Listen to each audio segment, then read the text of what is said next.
नमस्कार, मेरा नाम है सुरेंद्र कुमार और आप सभी का दक्षिणा ई क्लासरूम में बहुत बहुत स्वागत। अपन बातें कर रहे हैं रिवीजन सीरीज की, जिसमें सिस्टम ऑफ पार्टिकल तक का खेला हो चुका था।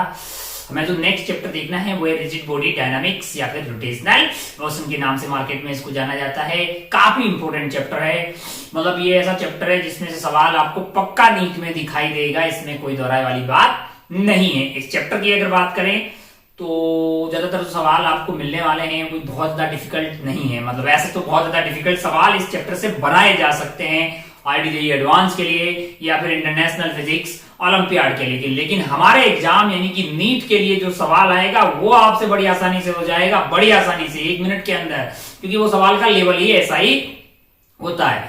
इसमें अगर ध्यान से देखें तो अपने जो मेजॉरिटी ऑफ सवाल हमें प्राप्त होने वाले हैं वो है बेसिकली मोमेंट ऑफ इनर्शिया का कैलकुलेशन, एंड देन अपने पास जो सवाल रहेंगे वो टॉर्क फोर्स दिया होगा, आर वेक्टर दिया होगा, टॉर्क का सवाल रहेगा।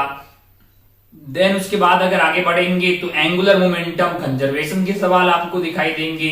ऐसा होगा कि सिस्टम पे नेट टॉर्क 0 लग रहा है तो आप Li=L फाइनल यूज करके, ठीक वैसे ही जैसे प्रीवियस चैप्टर में आपने Pi=P फाइनल यूज करके बहुत सारे सवाल बनाए थे, ठीक इसी तरह से Li=L फाइनल यूज करके बहुत सारे सवाल बनाए जा सकते हैं। फिर धीरे धीरे आगे बढ़ेंगे तो अपने को एक रोलिंग का कॉन्सेप्ट आएगा, यानी CTR जब बॉडी क्या कर रही होगी, combined translational and rotational motion है। स्पेशली उसमें रोलिंग वाले सवाल जो है बहुत कोई कॉम्प्लिकेटेड कैलकुलेशन वाले नहीं, बिल्कुल सिंपल लॉजिकल वाले सवाल, specially rolling on incline plane. Rolling on incline plane बहुत सारे आइटम लेंगे, उनको वहां से रोल कर देंगे, कौन पहले पहुंचेगा, ये क्या होगा, उसकी काइनेटिक एनर्जी और ट्रांसलेशनल या रोटेशनल का रेशियो बताओ, ट्रांसलेशनल डिवाइडेड बाय टोटल का रेशियो बताओ, एंड सो ऑन। तो कुल मिला के मास्टर आपको आसान भाषा में ये बोल रहा है कि अगर आपने कॉन्सेप्ट सारे देखे ना तो आपसे आपके एग्जाम में आने वाला हर सवाल सॉल्व होगा, इट्स गारंटीड। मतलब कोई बहुत आउट ऑफ बॉक्स टाइप का सवाल आता ही नहीं है, तो आपको बिल्कुल परेशान होने की कतई जरूरत नहीं कि रोटेशनल मोशन है तो बहुत टफ हो गया, ऐसा कोई चीज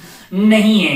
मैं आपको बता दूं कि नीट में आने वाला रोटेशन से टफ सवाल तो NLM में JEE एडवांस के लिए या फिर इंटरनेशनल फिजिक्स ओलंपियाड के लिए बनाया जा सकता है ना। हाँ, सवाल तो किसी भी टॉपिक से टफ बनाया जा सकता है, इसलिए डरने की जरूरत नहीं है। पर हाँ, हमारे एग्जाम में यानी कि नीट में अगर अपन बात करें तो उसमें इतना कोई डिफिकल्ट सवाल नहीं आएगा। ऐसे सवाल आएंगे अगर आपने प्रैक्टिस अच्छे से कर रखी हो, किसी पर्टिकुलर टॉपिक पे 500 सवाल सोल्व कर रखे हो, प्रीवियस ईयर सोल्व कर रखा हो, धड़ाक से आप सोल्व कर पाएंगे, इट्स गारंटीड। आइए खेला स्टार्ट करते हैं। हेडिंग आप डाल दीजिए रोटेशनल मोशन या फिर rigid body dynamics. Rotational motion, rotational motion,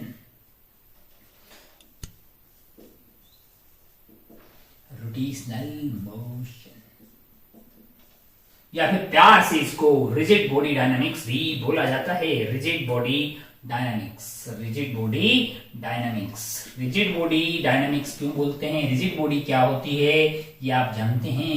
rigid body dynamics, rigid body की डायनामिक्स की बात, रिजिड बॉडी वो वाली बॉडी होती है जिसमें किन्हीं दो बिंदुओं के बीच में, अगर ये बॉडी है, यहाँ पे दो बिंदु है A एंड B, इसके बीच की दूरी जो है वो हमेशा कांस्टेंट होती है। ऐसी बॉडी को क्या बोलते हैं, रिजिड बॉडी बोलते हैं। और हम ऐसी बॉडीज के बारे में ही फिजिक्स में पढ़ते हैं, मैकेनिक्स में। जैसे अगर आप A पे बैठ जाएंगे और B को देखेंगे तो हमेशा B की दूरी आपसे D ही रहेगी। तो इसका मतलब अगर आप A पे बैठ के B को देखेंगे ना तो B दो तरह के काम कर सकता है, या तो वो रेस्ट में होगा या फिर वो A के रेस्पेक्ट में क्या कर रहा होगा, सर्कुलर मोशन कर रहा होगा। अच्छा भाई साहब, बहुत बढ़िया।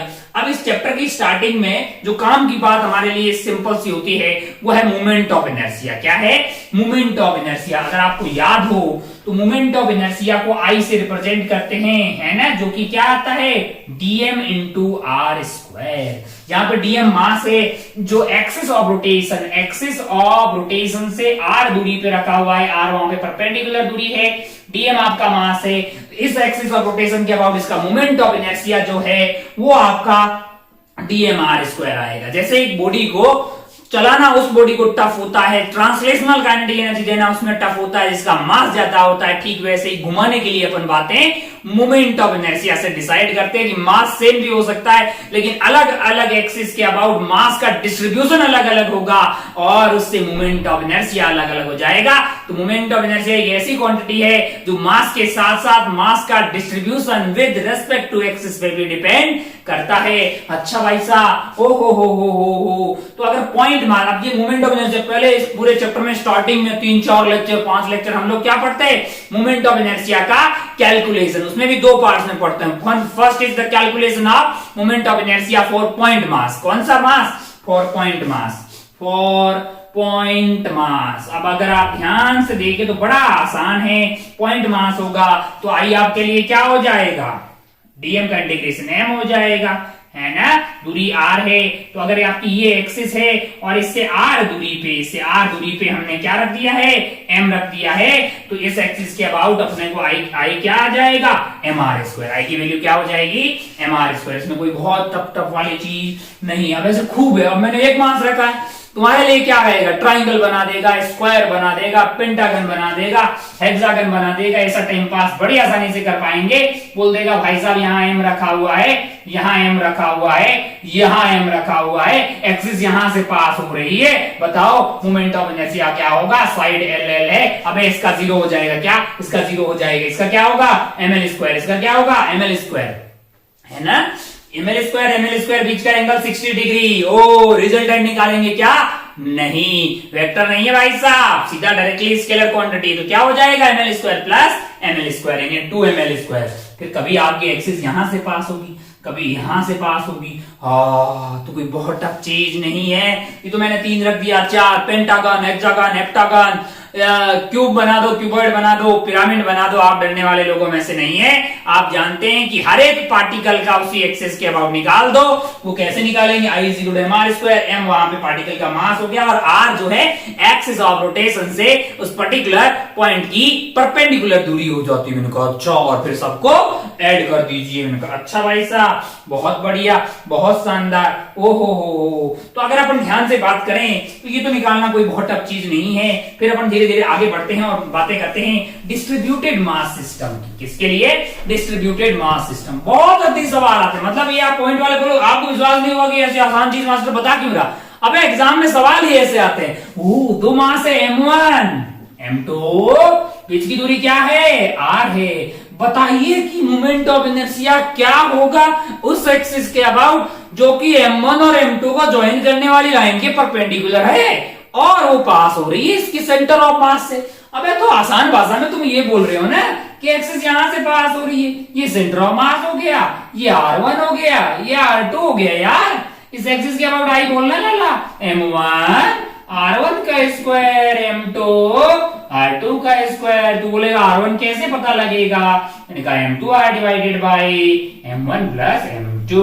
R2 कैसे पता लगेगा, R2 तेरा क्या है, M1R divided by M1 plus M2। कुछ भी ऐसे हल्के हल्के सवाल मिलेंगे, मतलब कोई डिफिकल्ट नहीं है। जस्ट आपका कॉन्सेप्ट क्लियर होगा तो आप बड़ी आसानी से सवाल सॉल्व करेंगे।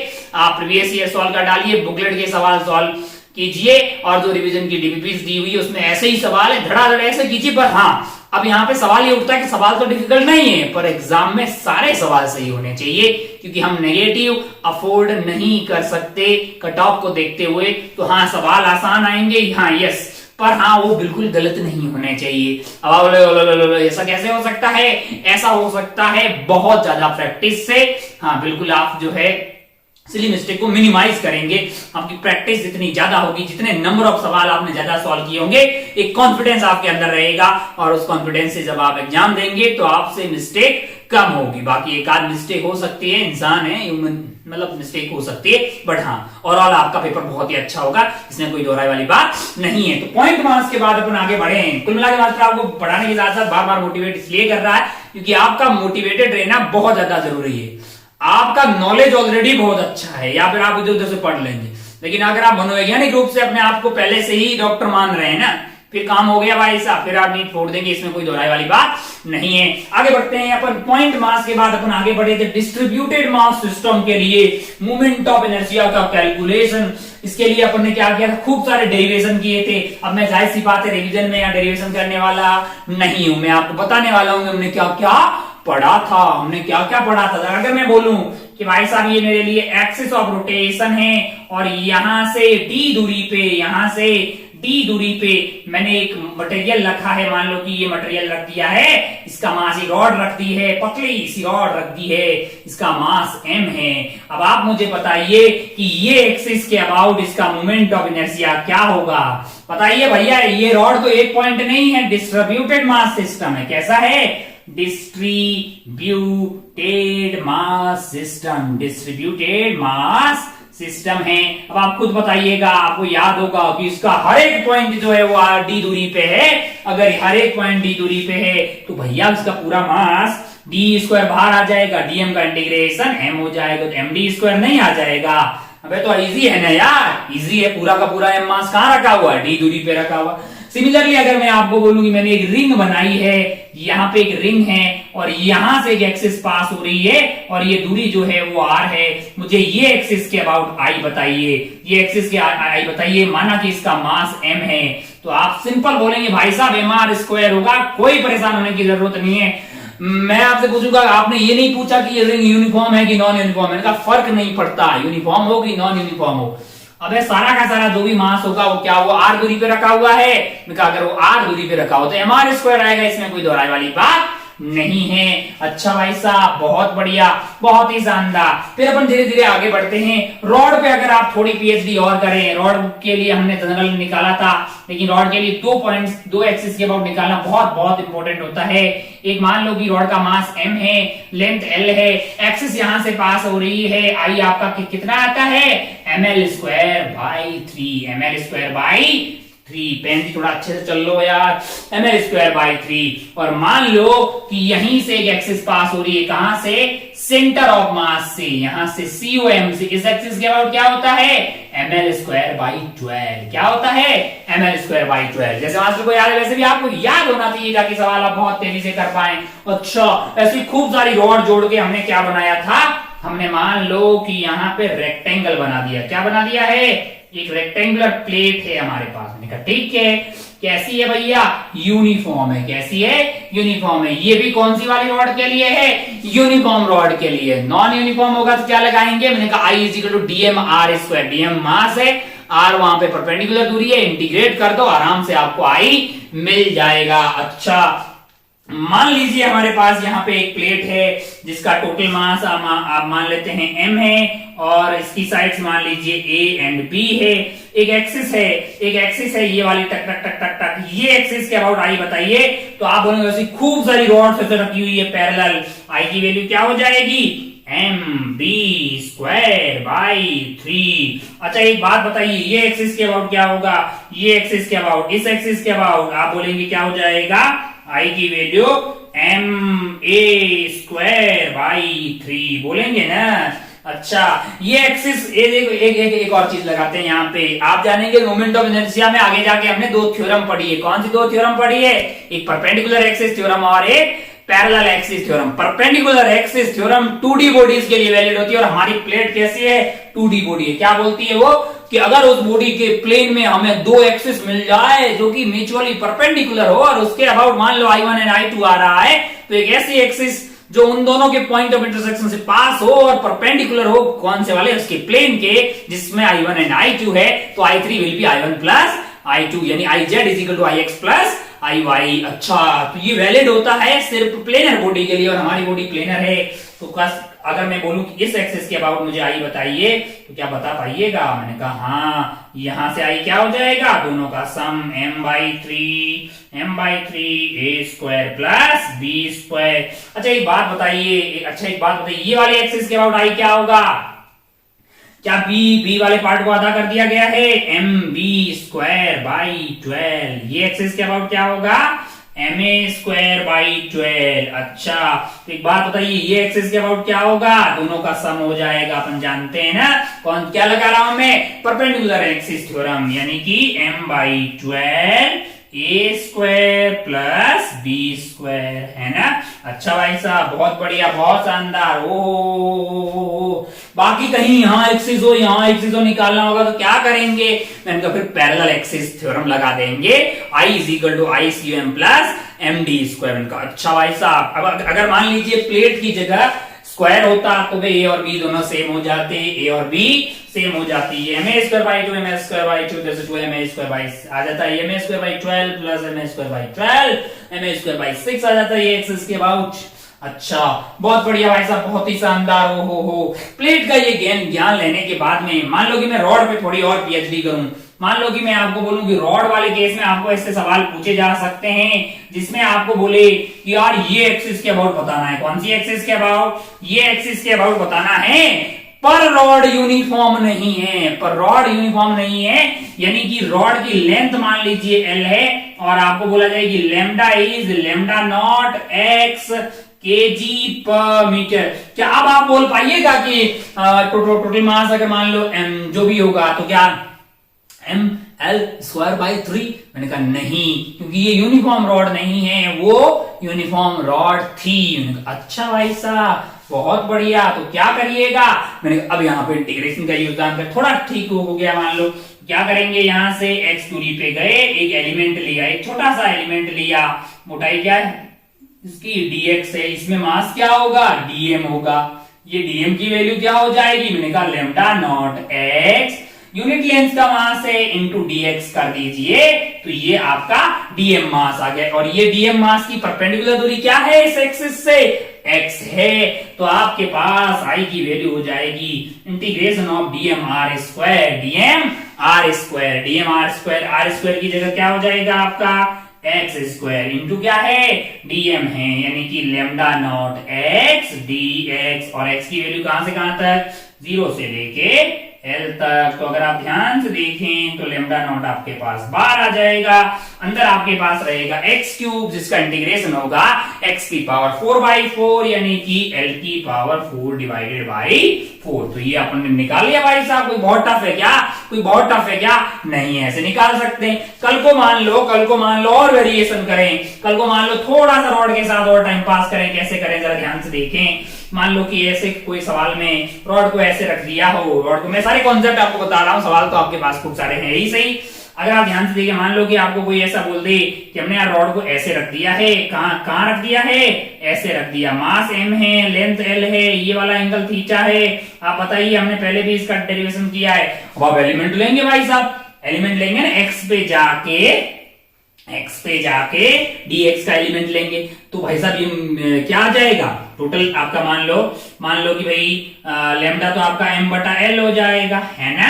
तो x दूरी पे जाके करेंगे तो m बटा l इंटू dx मास आ जाएगा। मान लो कि ये dm आ गया, फिर dm into x square into dm करेंगे कि x का कौन सा वाला कंपोनेंट लेंगे? साइन वाला कंपोनेंट, क्योंकि वो परपेंडिकुलर होता है ना।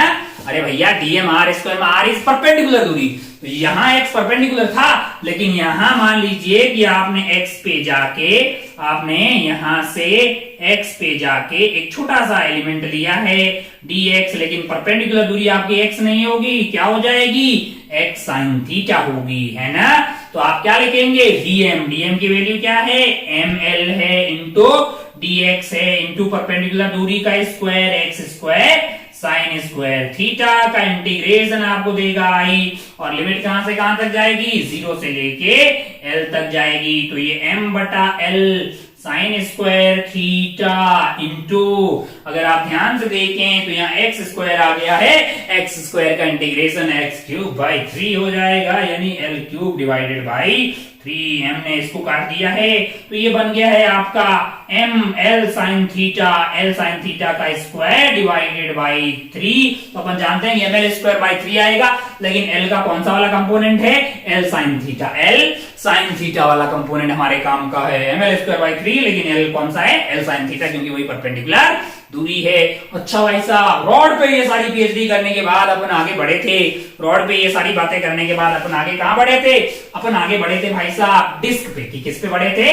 डिस्क पे। अच्छा भाई साहब बहुत बढ़िया, बहुत शानदार। अगर आपको याद हो तो डिस्क जो है, अगर यूनिफॉर्म डिस्क हो या पार्ट ऑफ द डिस्क हो, जैसे रिंग का आपका mr स्क्वायर बाई 2 आया था, सॉरी mr स्क्वायर आया था। क्या आया था? mr स्क्वायर आया था, क्योंकि m जो है मास r दूरी पे रखा हुआ है। भले वो रिंग पूरी होगी आपकी, मान लो कि ऐसी रिंग हो, ये वाला एंगल आपका 60 डिग्री हो, मास m है, रेडियस r है, तो ऑब्वियस है ना कि इस एक्सिस के अबाउट mr स्क्वायर ही आएगा। क्या आएगा? mr square. भले वो यूनिफॉर्म हो, नॉन यूनिफॉर्म हो, एंगल मान लो कुछ भी हो, थीटा, अरे जो भी मास m रखा हो कितनी दूरी पे रखा हुआ है? r दूरी पे रखा हो। सिमिलरली अगर अपन ने एक यूनिफॉर्म डिस्क के लिए, यूनिफॉर्म डिस्क के लिए, किसके लिए?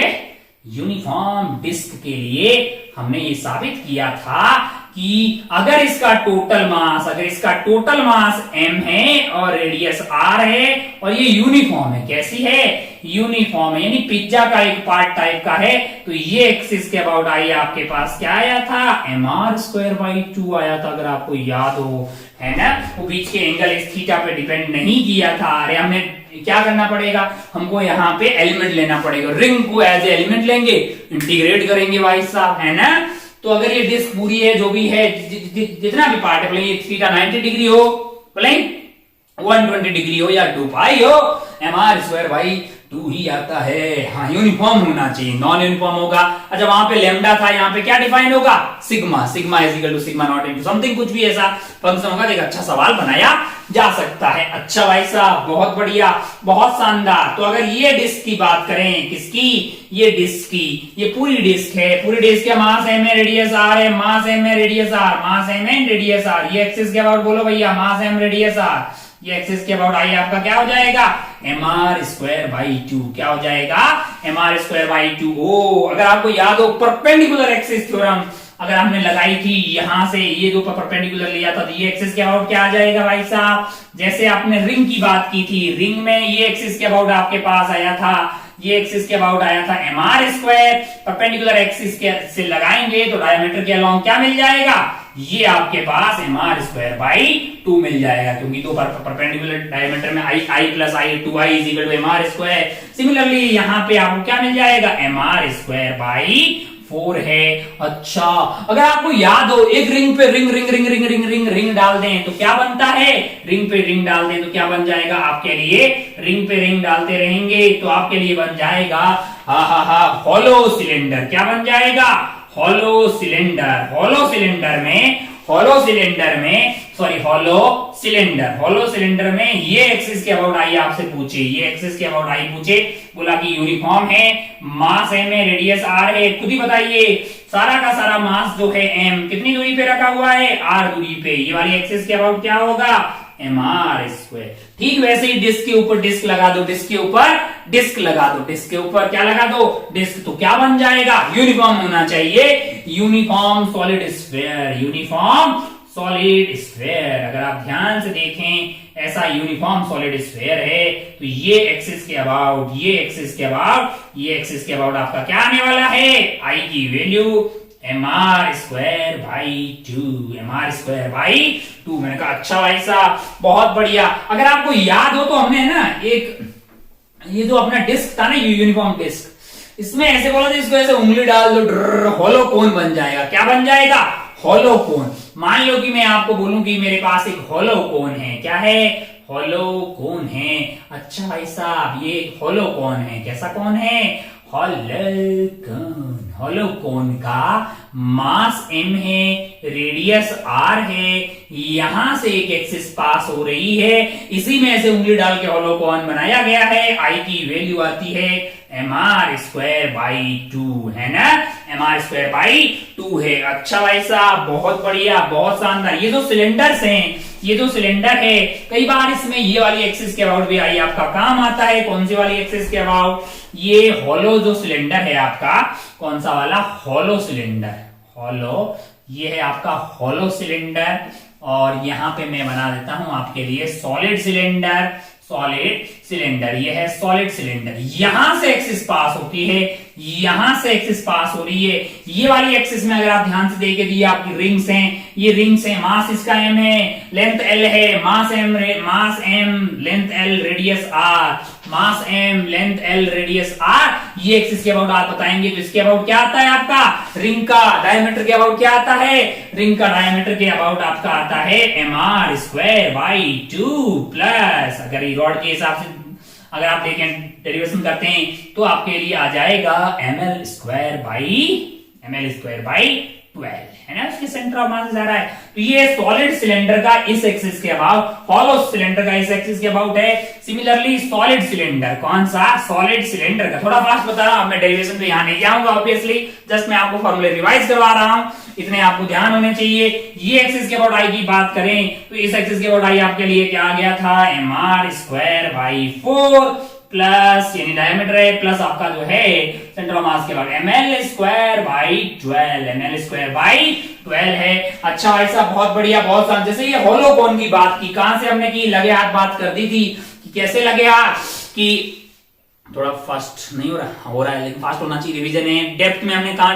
डेरिवेशन किए हैं, जो इसके दूसरे वाले वीडियोस हैं जो जिसमें हमने डेप्थ में सॉल्व डेरिवेशन किए हैं, आप चाहें तो उसको कोई पर्टिकुलर टॉपिक या कोई पर्टिकुलर डेरिवेशन आपको देखना है तो वहां जाके देख सकते हैं। लेकिन हम जानते हैं हमारे नीट के पॉइंट ऑफ व्यू से हमें फॉर्मूले याद होना चाहिए, टक से फिर सवालों में लगाएंगे और मस्त आंसर तक पहुंच जाएंगे। अच्छा भाई साहब, बहुत बढ़िया, बहुत शानदार। तो ये होलो कोन है, ठीक उसी तरह से हमने सॉलिड कोन का भी डेरिवेशन किया था। अगर आपको याद हो, सॉलिड कोन का हमारे लिए 3/10 mr² आया था, सॉलिड कोन 3/10 mr²।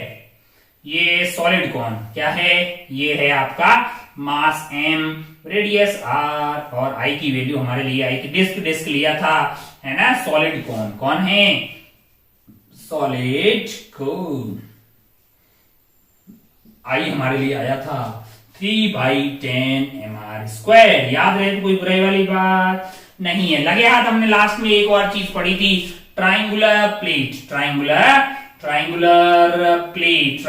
प्लेट का भी मोमेंट ऑफ इनर्शिया हमने कैलकुलेट किया था। मान लो कि एक ट्राइंगुलर प्लेट है यूनिफॉर्म, ये है परपेंडिकुलर दूरी h, ये एक्सिस के अबाउट इसका मास m है, इसका मास m है, I हमने निकाला था, I की वैल्यू आई थी mh²/6 है। हाँ सही से याद है क्या, हाँ इतना ही आया था, mh²/6 है। तो ये वो वाले फॉर्मूले हैं जो आपको ध्यान रहे तो कोई बुराई वाली बात नहीं है। फिर क्या और काम आता है, फिर मेरा 2 थ्योरम आती है। कौन सी है, मैंने कहा भाई साहब 2 ऐसी थ्योरम होती है जिससे कि ये फॉर्मूले प्लस वो दोनों थ्योरम अगर अपन लगा दें अच्छे से तो मोमेंट ऑफ इनर्शिया के कैलकुलेशन का कोई भी सवाल अपने से नहीं रहेगा, डिफिकल्टी लेवल भले ही कोई हो। अरे भाई इतना ही है सिलेबस में, इतना ही। अब और इसके अलावा क्या अलग अलग शेप नहीं हो सकती, मैंने कहा हो सकती है, हमने जितना हमें देखना है वो हमने देख लिया, मोर देन सफिशिएंट। आगे बढ़ते हैं और बातें करते हैं उन 2 थ्योरम्स की जो यहाँ पे इन फॉर्मूलों के साथ अपन यूज करेंगे, तो फिर हम तमाम जो है मोमेंट ऑफ इनर्शिया के कैलकुलेशन वाले सवाल सॉल्व कर पाएंगे। हेडिंग आप डालना चाहें तो आप डाल सकते हैं, theorems for calculation of moment of inertia, theorems for calculation of moment of inertia. 2 theorem है भाई साहब, one is the perpendicular axis theorem and other is the parallel axis theorem. Heading डाल दीजिए, theorems for calculation of moment of inertia.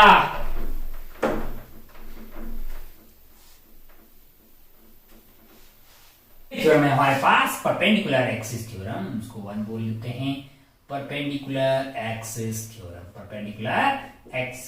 Theorem. क्या बोलती है ये theorem, बहुत आसान है, बहुत ही आसान है। प्रूफ वगैरह हमने बहुत डिटेल में पहले पढ़ा है, जस्ट मैं आपको इसकी भावनाएं बताना चाह रहा हूं कि अगर मेरे पास एक प्लेनर बॉडी है, हमारे पास क्या है, एक 2D बॉडी है। कैसी बॉडी है, 2 डायमेंशनल बॉडी है, और इसके प्लेन के अंदर मेरे पास 2 एक्सिस हैं। मान लो ये एक्सिस इसके प्लेन में है, इसके अबाउट इसका मोमेंट ऑफ इनर्शिया I1 है, और इसी के प्लेन में एक और एक्सिस है जो इस एक्सिस के परपेंडिकुलर है, और माना कि इस एक्सिस के अबाउट इस बॉडी का मोमेंट ऑफ इनर्शिया, इस बॉडी का क्या है, मोमेंट ऑफ इनर्शिया I2 है। तो एक ऐसी एक्सिस जो इस प्लेन के परपेंडिकुलर हो और इन दोनों के पॉइंट ऑफ इंटरसेक्शन से पास हो रहा हो, इस एक्सिस के अबाउट I3 होगा I1 प्लस I2।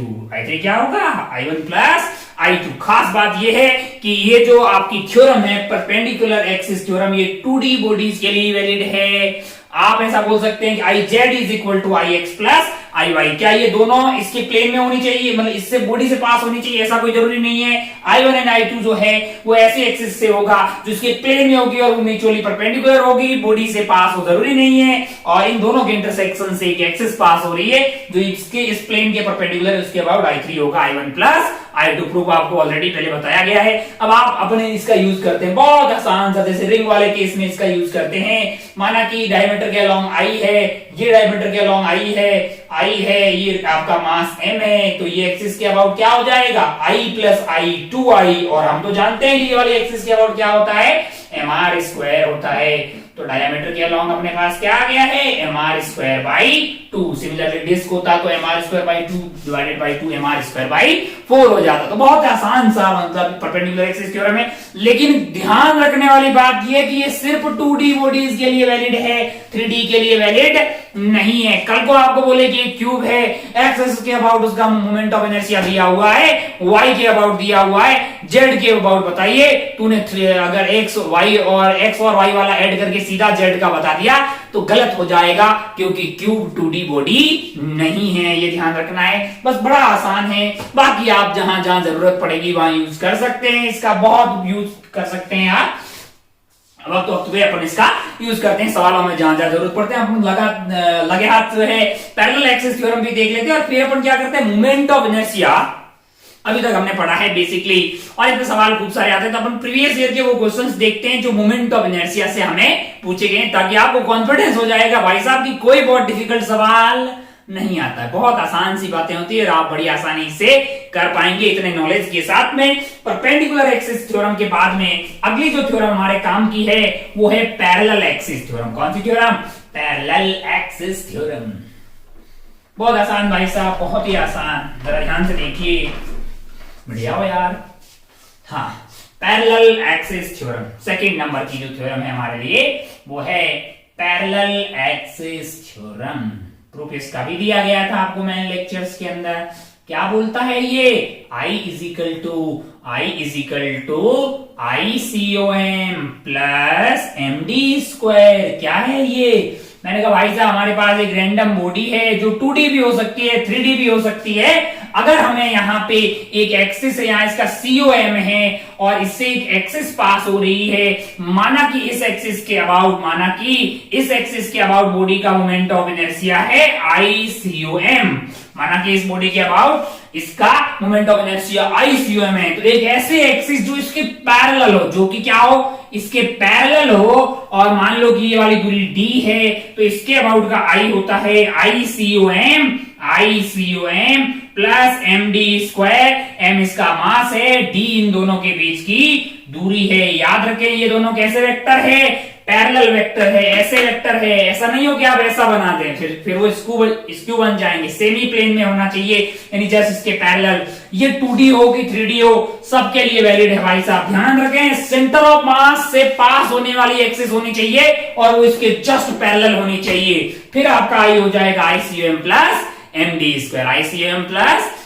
स्क्वायर। अब अगर आप ध्यान से देखें, जैसे बहुत सिंपल एग्जांपल अपन रहते हैं, बहुत ही सिंपल। मान लो कि मैं आपको बोलूं ये रिंग है भाई साहब, मुझे इस एक्सिस के अबाउट, यहां से पास होने वाली एक्सिस के अबाउट रिंग है, यूनिफॉर्म रिंग है, मास M, रेडियस R, यहां से एक एक्सिस पास हो रही है, इसके अबाउट मोमेंट ऑफ इनर्शिया चाहिए, तो क्या कर पाएंगे, कैसे करेंगे लाला, कैसे करेंगे। बहुत ही सस्ता सवाल हमने लिया है कि अगर आप ध्यान से देखें तो इसके पैरेलल हमने एक ऐसी एक्सिस ली जो कहां से पास हो रही हो, सेंटर ऑफ मास से पास हो रही हो। क्या इसके अबाउट हमें पता है, मैंने कहा हाँ, ICOM क्या है यहाँ पे, MR स्क्वायर है। ओ, मुझे अगर इसके लिए चाहिए होगा, अच्छा ये दोनों पैरेलल है क्या, मैंने कहा हाँ, कैसे, ऐसे वाले हैं, इसके बाद मुझे I चाहिए होगा, तो MR स्क्वायर प्लस में क्या कर दूंगा MD स्क्वायर, और D खुद ही R होगा, बीच की दूरी क्या है परपेंडिकुलर R है।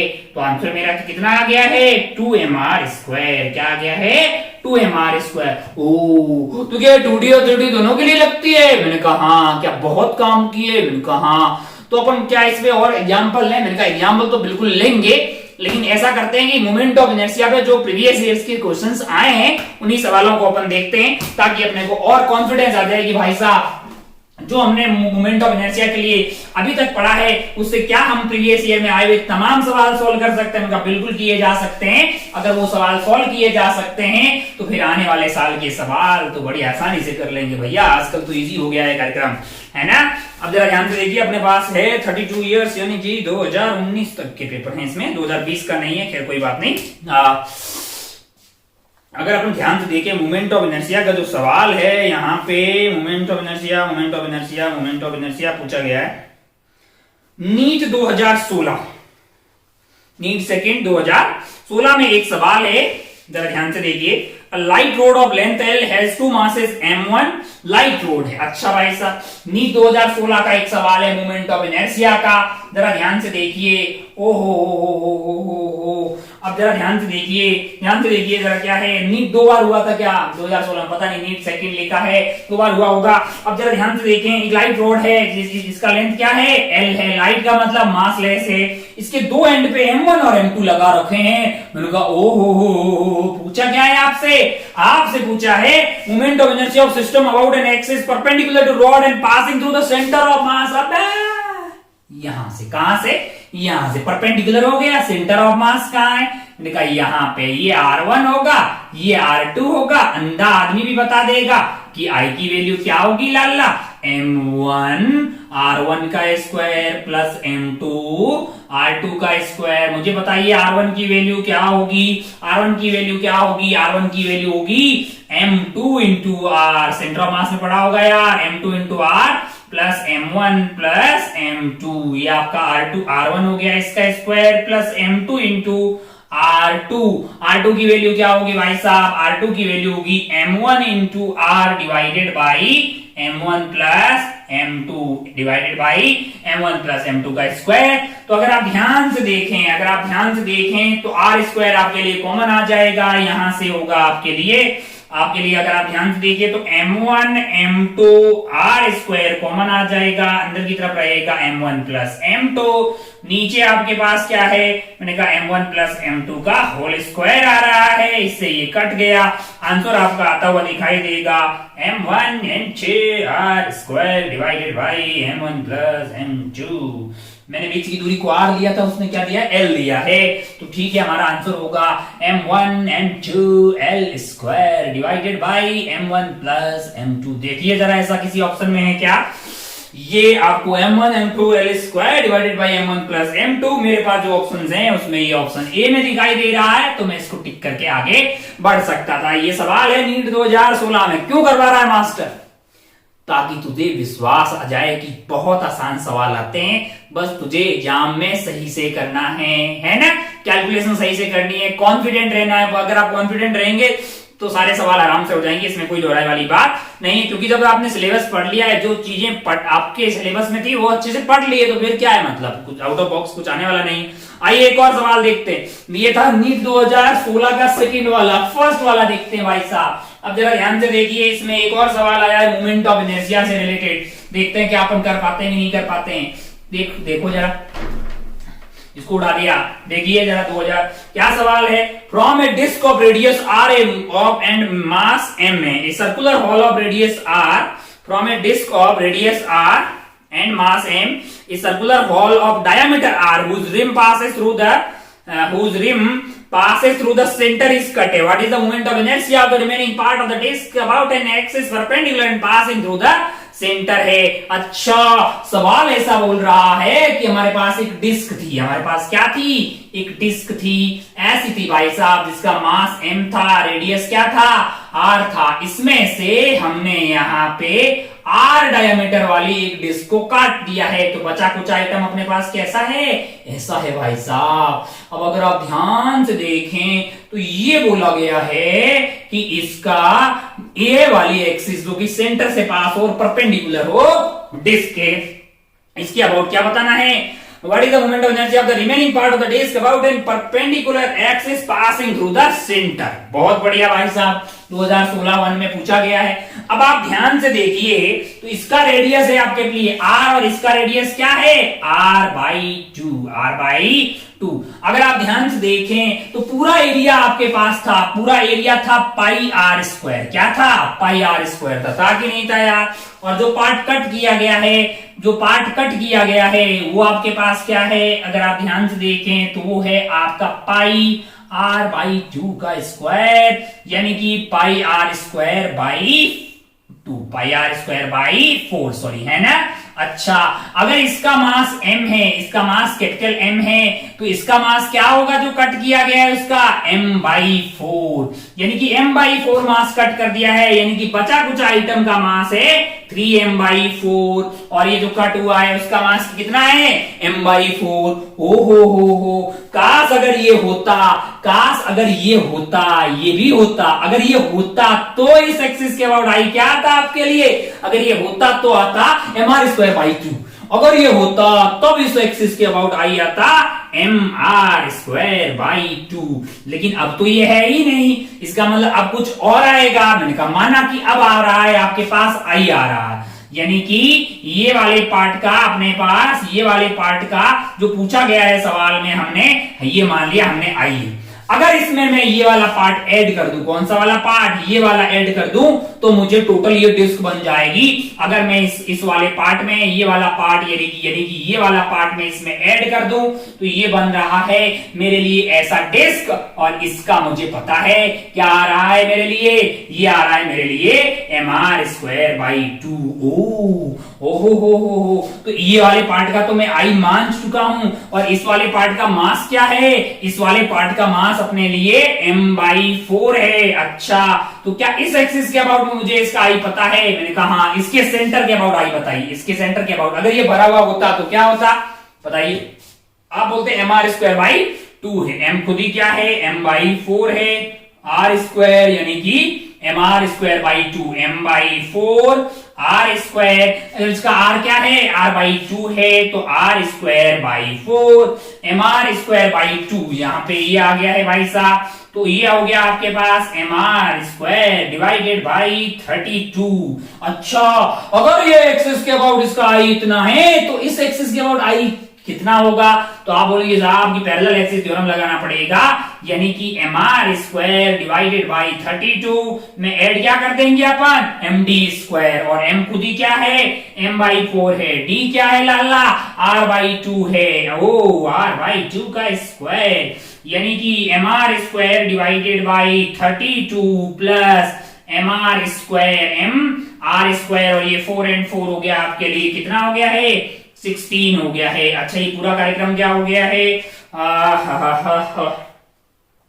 तो आपका एलसीएम आ गया 32 और 3mr² डिवाइडेड बाई 32। अरे हाँ कि नहीं यार, ये है टोटल इस एक्सिस के अबाउट इसका, इस एक्सिस के अबाउट इसका, मतलब जो पार्ट नहीं है और जो है अभी जो बचा कुचा है उसका इतना है। मुझे तो ऐसा लगता है ये प्लस ये मस्ट बी इक्वल टू ये। अरे आंखें नहीं यार, होना ही चाहिए, क्योंकि ये बचे कुचे का हमने आई मान लिया है और इसी एक्सिस के अबाउट जो कटा हुआ पार्ट है उसका निकाल दिया। अगर वो होता तो ऐसा होता और ऐसा होता तो इस एक्सिस के अबाउट mr²/2 आना चाहिए था।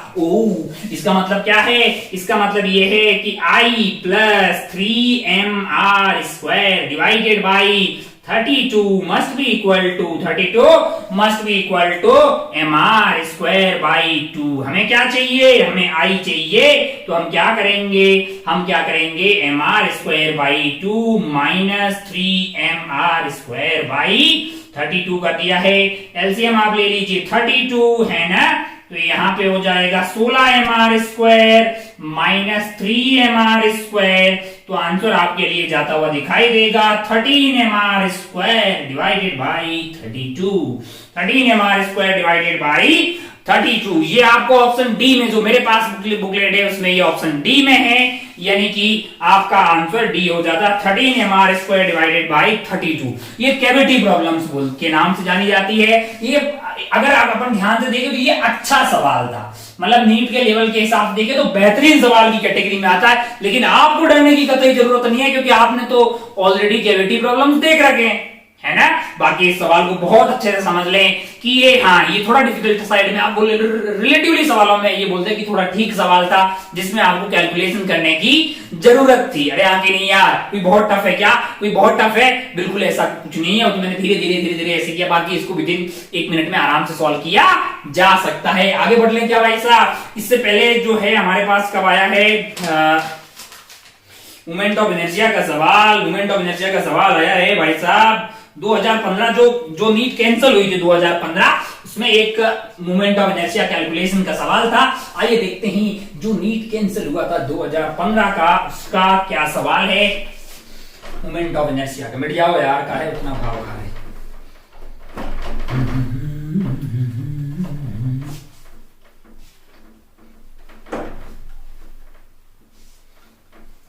चलिए भाई साहब, नीट 2015, नीट 2015।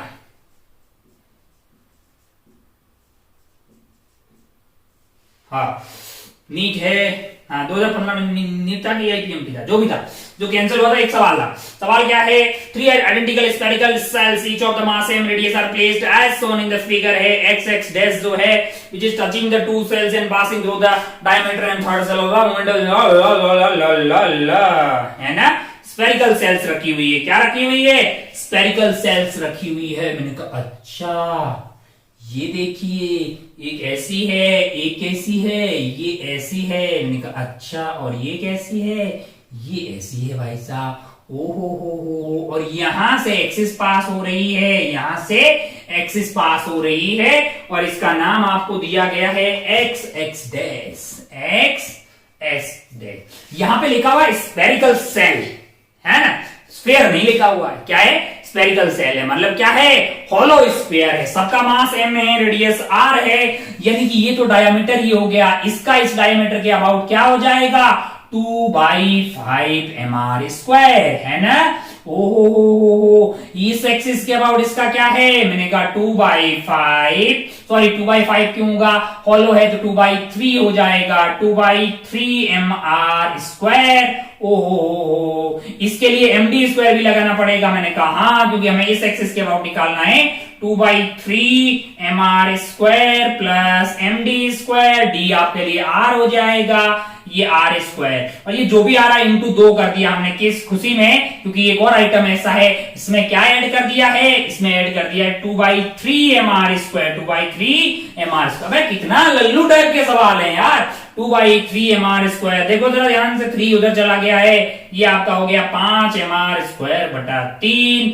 ओहो, इंटू 2 कर दीजिए, ये 10 हो गया है, बहुत बढ़िया भाई साहब, प्लस 2/3 mr², क्या हो गया है ये, ओहो 12 mr², 12 mr²/3। तो इससे इसकी बैंड बजा दी भाई साहब, आंसर हो गया 4 mr²। देख लीजिए भैया 4 mr² कहां पे दिखाई दे रहा है, हमारे पास जो ऑप्शन है उसमें 4 mr² जो है वो आपको ऑप्शन नंबर बी में दिखाई दे रहा है। 2015 का जो नीट कैंसिल हुआ है, तो कितना लल्लू सवाल था यार, कैलकुलेशन सही से करनी, कोई बहुत डिफिकल्ट सवाल नहीं आते मास्टर, ये आपके सामने साबित कर रहा है। प्रीवियस ईयर के तमाम 32 ईयर, 33 ईयर एम्स नीट कोई सा भी सवाल उठा के देख लीजिए, जिस लेवल से आपने पढ़ा है वो सवाल आपसे बड़ी आसानी से हो जाएगा। टर्म्स एंड कंडीशन अप्लाई कि भैया, मतलब एकदम पॉजिटिव रह के आप एग्जाम में रहेंगे, एग्जाम प्रेशर जितना कम रहेगा उतना ही आप सही सवाल की कैलकुलेशन कर पाएंगे और उतनी फास्ट कर पाएंगे, क्योंकि आपके सामने 2 प्रॉब्लम आ सकती है, वो है एक टाइम मैनेजमेंट और दूसरा है आपकी कैलकुलेशन मिस्टेक्स,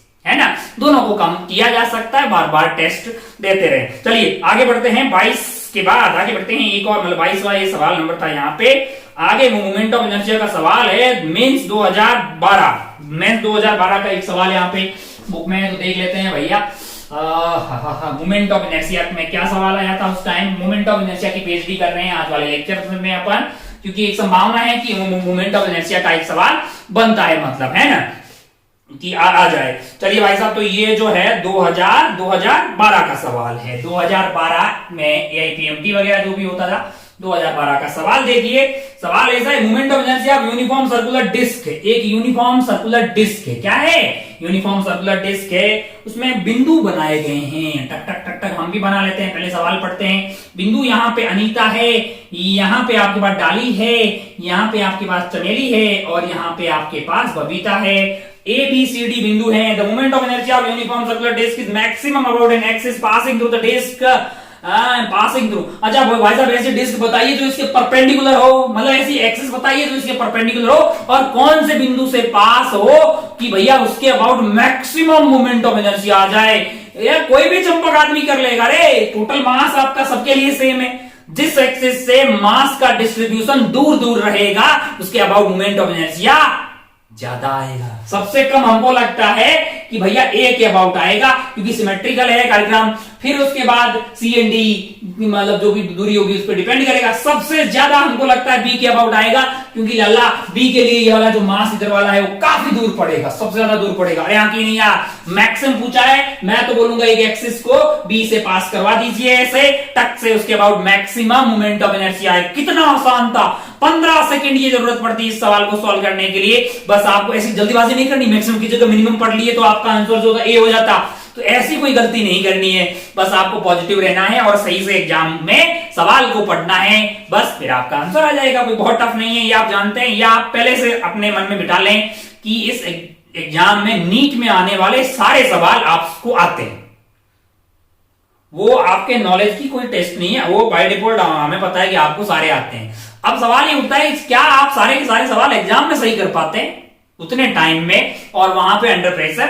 ये टेस्टिंग है, मतलब सिर्फ टेस्टिंग इतनी है। अगर आपने प्रैक्टिस कर ली, प्रैक्टिस जो भी बुकलेट है उसको सॉल्व कर लिया, जो भी 32 ईयर प्रीवियस ईयर है ये सॉल्व कर लिया, टेस्ट वेस्ट दिए, अब आप एक ठीक ठाक पढ़ने वाले बालक है, तो बहुत ज्यादा संभावना है कि आपको सारे सवाल आते हैं कॉन्सेप्ट के हिसाब से।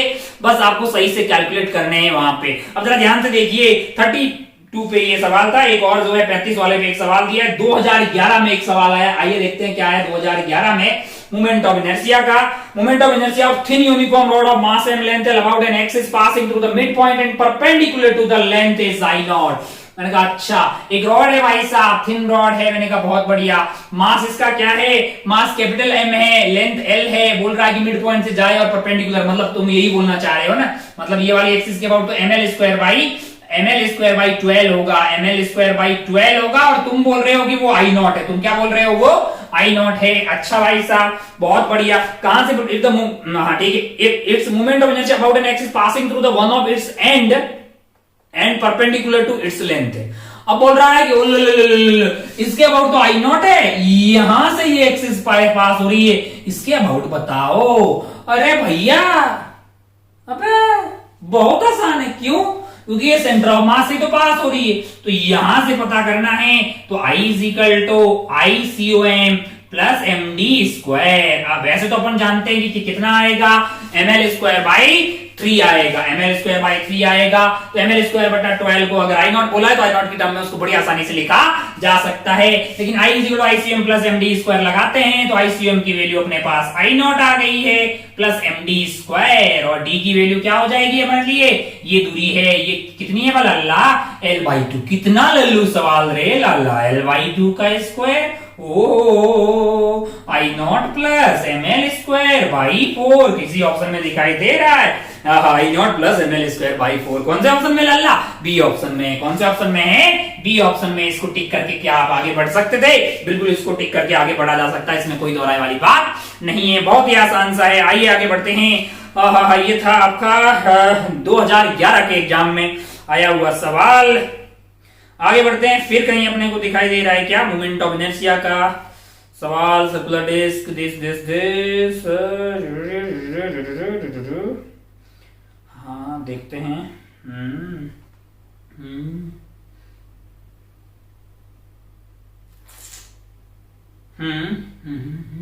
हाँ 2009 में एक सवाल मुझे दिखाई दे रहा है।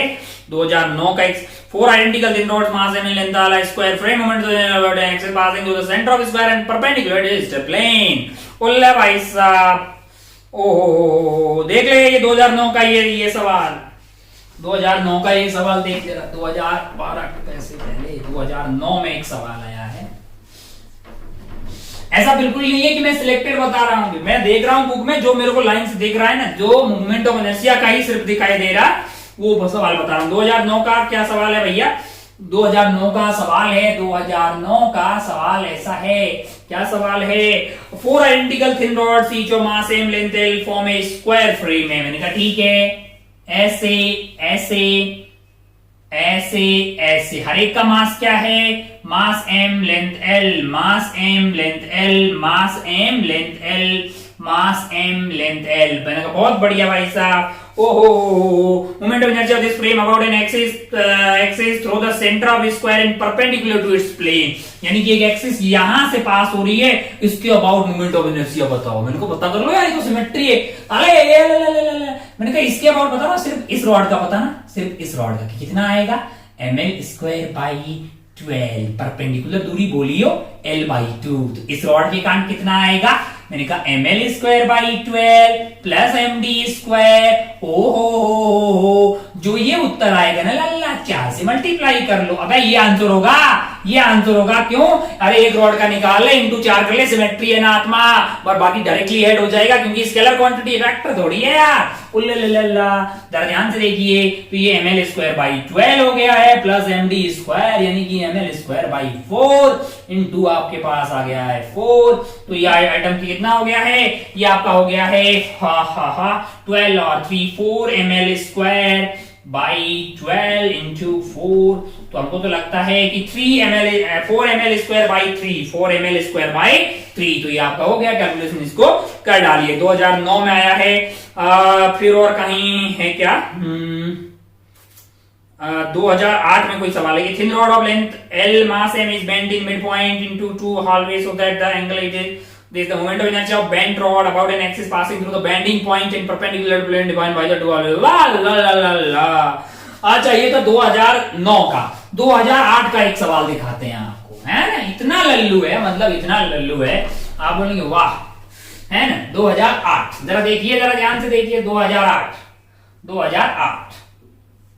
2008 में बोल रहा है कि एक रॉड थी जिसका मास m था, लेंथ l था। एक दिन है ना मनुआ बेंड कर दिया इसको, क्या किया, बेंड कर दिया, और इसका मास कितना होगा, m/2, लेंथ क्या होगा, l/2। अब ये भी m/2 और l/2। पूछ रहा है कि E यहां से एक एक्सिस जा रही है और परपेंडिकुलर टू प्लेन है, इसके अबाउट मोमेंट ऑफ इनर्शिया पता कीजिए। मैंने कहा मैं इसका पता कर लेता हूं पहले, फिर क्या करूंगा, 2 से मल्टीप्लाई कर दूंगा। अब मेरे लिए अगर एक रॉड ऐसी है जिसका मास m/2 है, लेंथ l/2 है, तो सेंटर ऑफ मास के अबाउट होता है I = ml square by 12। ml square by 12, m की जगह m/2 है, l स्क्वायर यानी कि l/2 का स्क्वायर डिवाइडेड बाई 12, यानी कि आपका आंसर हो गया है m/2 into l square divided by 4 divided by 12। ये हो गया आपके पास ml square divided by 8 into 12 है। ये कार्यक्रम भाई साहब किसके अबाउट आया, ये इसके सेंटर ऑफ मास के अबाउट आया, लेकिन हमें इस पॉइंट के अबाउट चाहिए, तो क्या करेंगे लाला, ये पॉइंट के अबाउट चाहिए,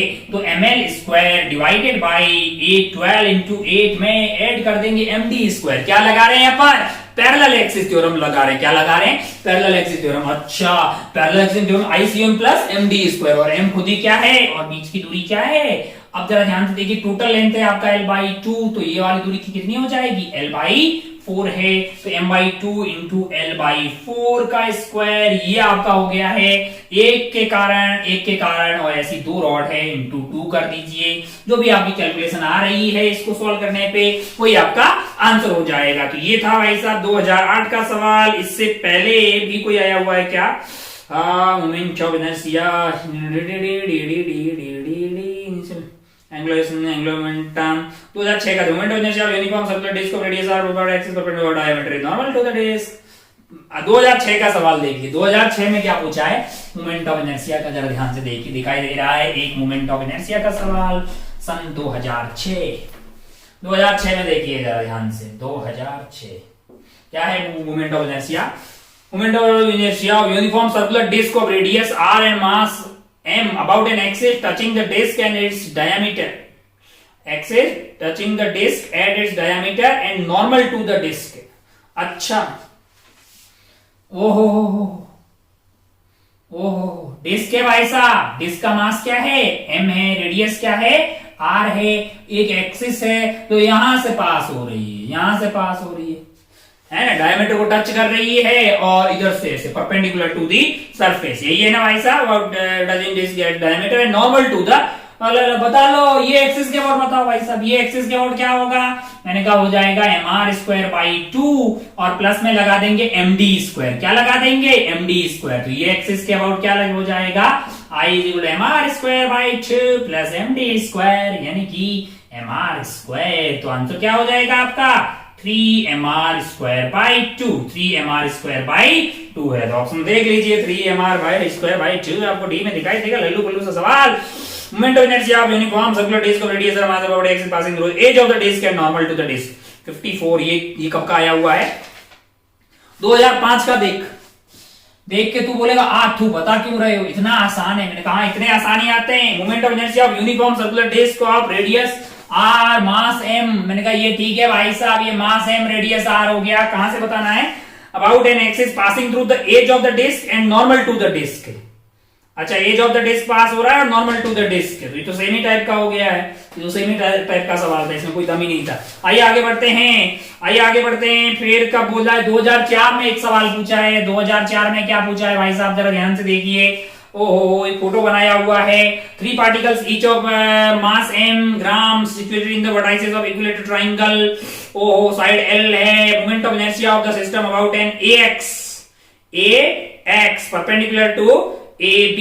अच्छा भाई साहब, and in the plane of ABC is. अच्छा, XY प्लेन। अगर आप ध्यान से देखें, पहले फोटो बनाते हैं। 2004 में जो सवाल पूछा गया है वो कुछ इस तरह का है।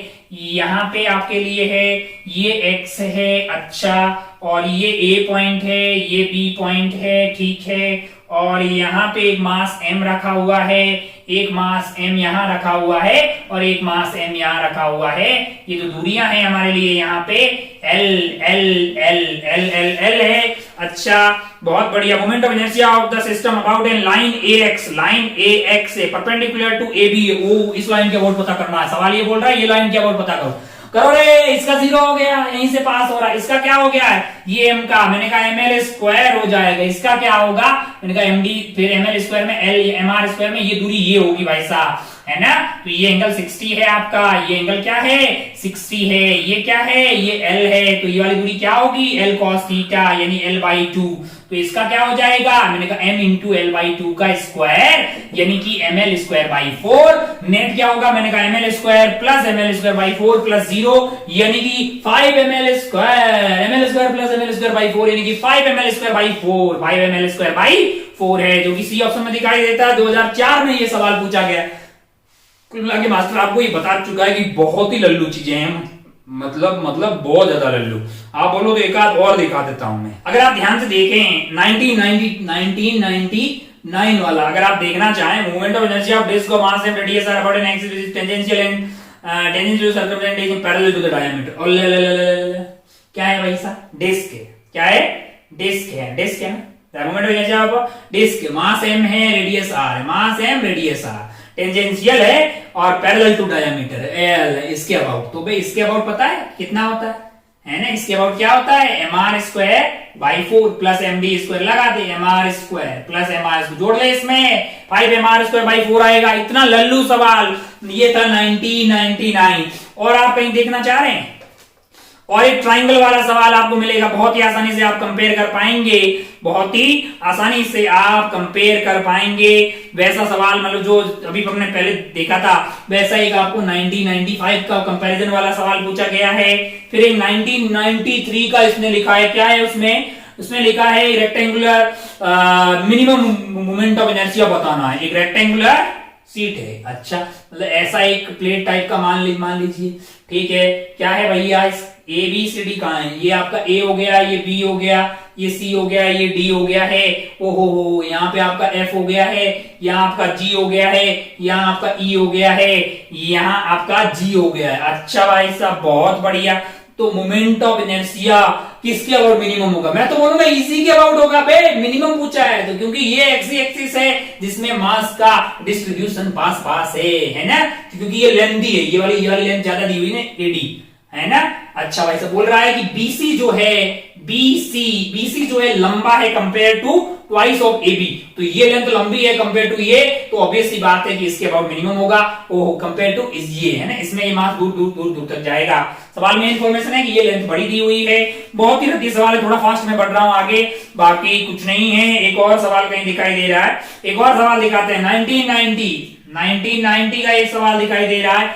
Moment of inertia of uniform circular disc about an diameter is I. ओहो, अच्छा, यूनिफॉर्म डिस्क के अबाउट डायमीटर, मतलब आप ये बोलना चाह रहे हो कि mr² 2 जो है, नहीं mr²/4, अरे mr²/2 तो ऐसे होता है, डायमीटर के अबाउट mr²/4 है, इसको आप क्या बोलना चाह रहे हो, इसको आपने आई से लिखा है। मैंने कहा बहुत बढ़िया भाई साहब, its moment of inertia about an axis perpendicular to its plane and passing through the point on its rim है, और on its rim है। अच्छा मतलब पॉइंट, अच्छा यहां से पास हो, इस एक्सिस के अबाउट आई बताना है। मैंने कहा जरा ध्यान से देखें, तो अगर आप ध्यान से देखें, अब पहले हमें ये एक्सिस के अबाउट पता करना पड़ेगा, क्योंकि फिर अपन पैरेलल एक्सिस थ्योरम लगा पाएंगे। ओ ये एक्सिस के अबाउट क्या होगा, मैंने कहा वो तो mr²/2 होगा। अगर mr²/4 आई है तो ये 2i है, क्या है 2i है, प्लस अपने को क्या करना पड़ेगा 2i के अंदर md² करना पड़ेगा, mm है, d आपके पास क्या है, d आपके पास r है, यानी mr² यानी कि 2i प्लस mr²/4 आई है तो mr² 4i हो गया है, टोटल कार्यक्रम 6i हो गया रे लल्ला, टोटल कार्यक्रम 6i होगा, जो कि तेरे को सी ऑप्शन में दिखाई देगा। कुल मिला के मास्टर आपको ये बता रहा है कि मोमेंट ऑफ इनर्शिया का कोई सा भी सवाल आपके सामने आए, मोमेंट ऑफ इनर्शिया का कोई सा भी सवाल आपके सामने आए, तो आप प्रीवियस ईयर का अगर कर पा रहे हैं तो ये मास्टर गारंटी दे रहा है कि आप आने वाले साल का भी कर पाएंगे एग्जाम के अंदर। बस आपको कॉन्फिडेंट रहने की जरूरत है, और मतलब कॉन्फिडेंट रहेंगे, और अगर आपकी खूब सारी प्रैक्टिस रहेगी तो आप बिल्कुल अच्छा करेंगे, इसमें कोई दोहराई वाली बात नहीं है। अपना और अपनों का खूब ख्याल रखिएगा। अपन चलते हैं भाई साहब, जय हिंद जय भारत, टेक केयर, बाय।